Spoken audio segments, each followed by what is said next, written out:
I smell like a horse fucked a bird. I get to be called whatever the fuck I want. I'm here to motherfucking parlay. Our boat wants to fuck your boat. Shut the fuck up, Dick. It's kind of dirty and fucked up. In a Johnny Depp sort of way.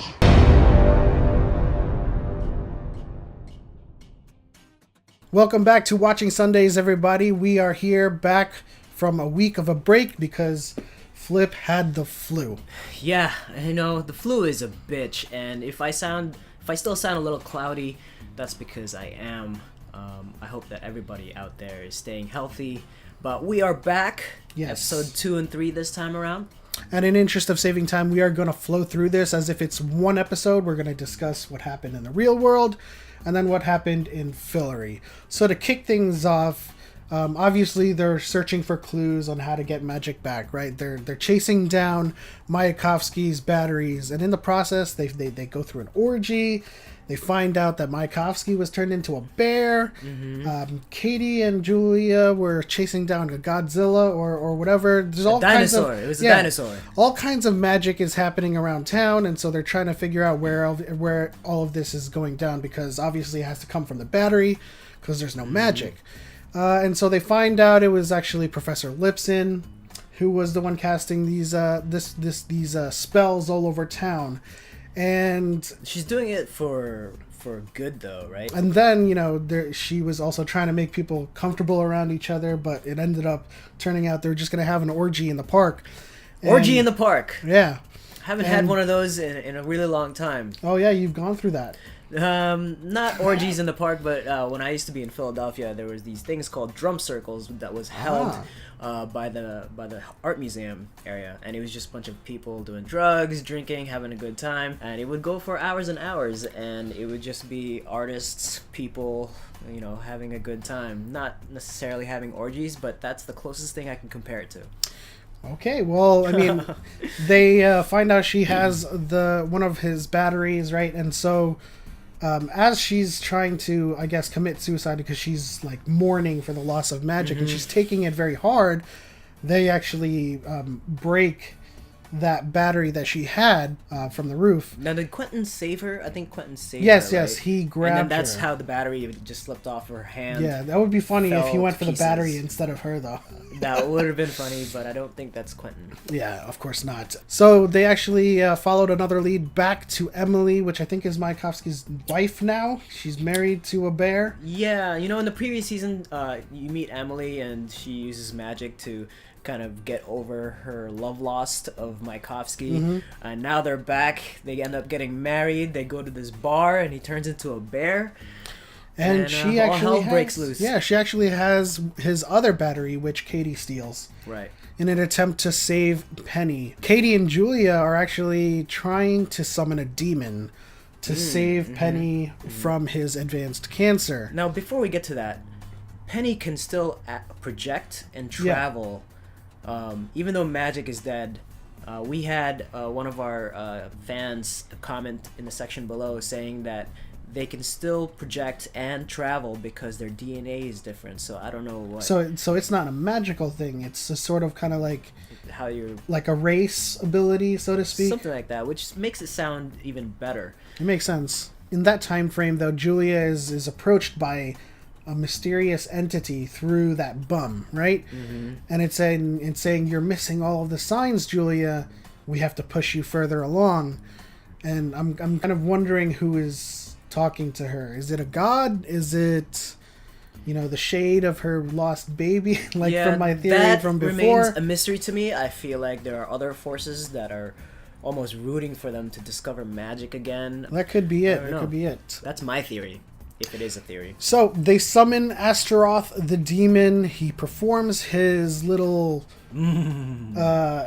Pennywise claws. He claws into Penny's stomach. Pennywise. He claws into his stomach. He gets the juicy morsel of an advanced cancer tumor.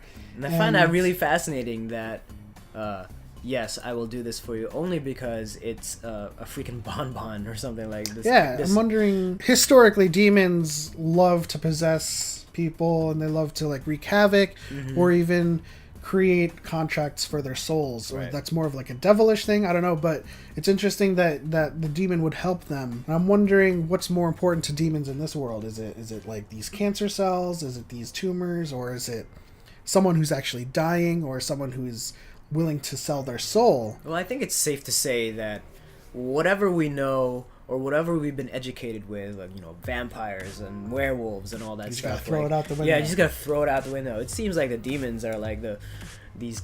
He shows up in a 3-piece suit or something like that, and I don't know what the demons are in this. I'd imagine universe there's are. like a classy version of a demon, and then there's like the Well, wait a minute. the alley demon. He is Astaroth, not With an E, Esteroth, right. Or Astaroth. He's Astaroth with an E, as an Aster. So maybe they summoned the nicer demon. Yeah, there could be an alley demon somewhere that's Astaroth, Yeah. and he wears bum hipster clothing. I and think it's safe to assume that in this universe, they're good and bad of everything. unfortunately, it doesn't work. I mean, at least on the surface, it doesn't work. At the end, we get to see that Penny's body, his real body, is kind of like giving up. But then we see that his corporeal form, or his astral form, is still there, and he's like, shit, what's gonna happen? I don't think he's dead. Like, I think it's just one of those things that they lead you to believe, because he's an important piece of the quest here.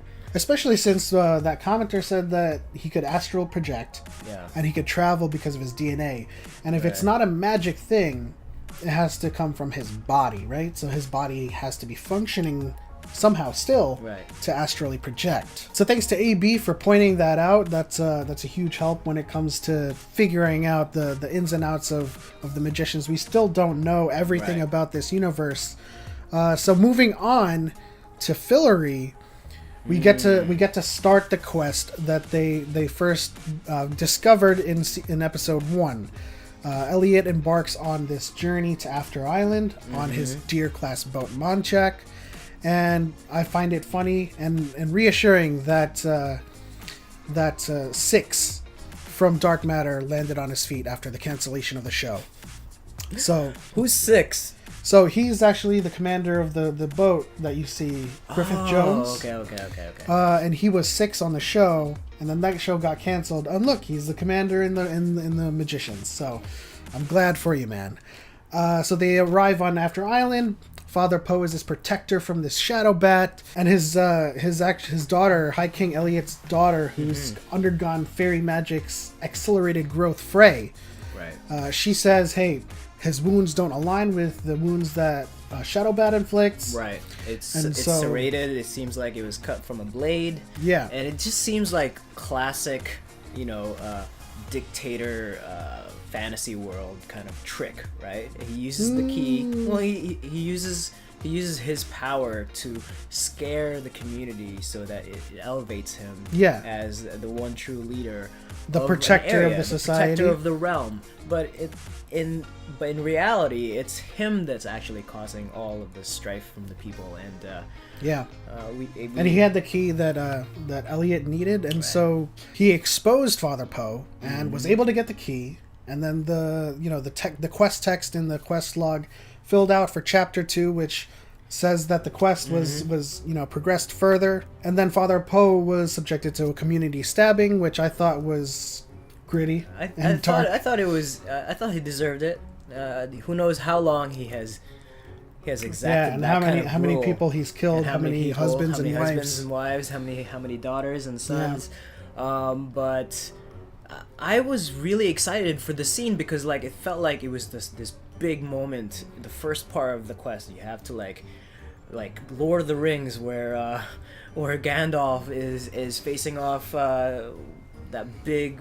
I think that's No, just what is it called? What's it called? oh, the Balrog. The Balrog. Okay, I thought it was like a big moment in this quest, just like Lord of the Rings, where Gandalf was leveling up to fight the Balrog, right? Power up. Yeah, powering up. Oh man, Elliot's gonna power up. He's gonna face off this shadow bat, and it was all just it was an illusion. But he did get the key, which has magic on it. Right. So there's that much that Elliot has gotten back. So so they're on their way back from After Island, and they get boarded by pirates. And Elliot finds a keyhole that wasn't there before, and so he uses the key he just got to get away. And so Montiac has been taken by the pirates. Literally boarded. Yeah, and Queen Margot finds out about it and goes apeshit over it, and you know, she even begs or pleads to the fairy queen to lend her a hand, and she lends her Pegasus. So when they get there, it's like, you know, there's this huge sexual tension between the pirate king and Margot, and they're like jabbing each other with like you know, with like words, and their exchange is just like them trying to assert their own horny power over each other. So it's like, why don't we have this private parlay? And she's like, well, I'm ready to motherfucking parlay. I'm here on business, not pleasure. So if you give me what I want, maybe I'll give you what you want. But not really. It didn't really go down in that manner, but I think there was a lot of sexual tension that was happening at the same definitely time. was. A lot of juices flowing and overlapping with each other as they tried to bargain a deal or strike a deal, and they end up sort of agreeing that the pirate ship has to penetrate the Montauk.